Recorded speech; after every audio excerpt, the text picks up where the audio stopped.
నోటీసులు కవితకు మళ్ళీ ఈడీ నోటీసులతో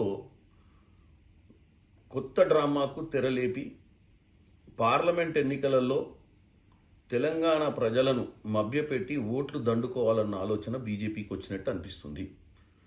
గతంలో కూడా పదే పదే ఈడీ నోటీసులు ఇచ్చి అక్కడ Manish Sisodia deputy chief minister Aam Aadmi party ఢిల్లీలో అరెస్ట్ చేశారు. కానీ అసలు కీలకమైనటువంటి సౌత్ గేట్ స్కామ్లో ఉన్నటువంటి కవిత గారిని అరెస్ట్ చేయకుండా, కేసుని నిర్వీర్యం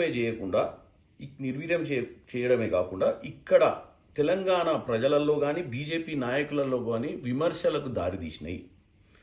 ఇప్పుడు బీఆర్ఎస్ ఓడిపోయిన తర్వాత బీజేపీ రానున్న పార్లమెంట్ ఎన్నికలల్లో కీలకమైనటువంటి కాంగ్రెస్కి కీలకమైన అపోజిషన్ కావాలి అన్న ఆలోచనతోటి మళ్ళీ ఈడీ డ్రామాకు తెరలేపినట్టుగా కనపడుతుంది.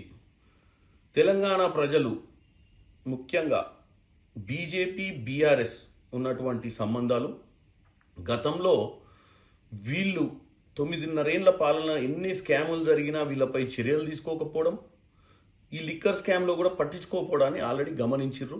ఇప్పుడు మీరు ఏం చేసినా, ఈ ఎన్నికల ముందు ఎన్ని జిమ్మిక్లు ఎన్ని డ్రామాలు చేసినా తెలంగాణ ప్రజలు నమ్మే విధంగా ఉండదు, నమ్మరు కూడా.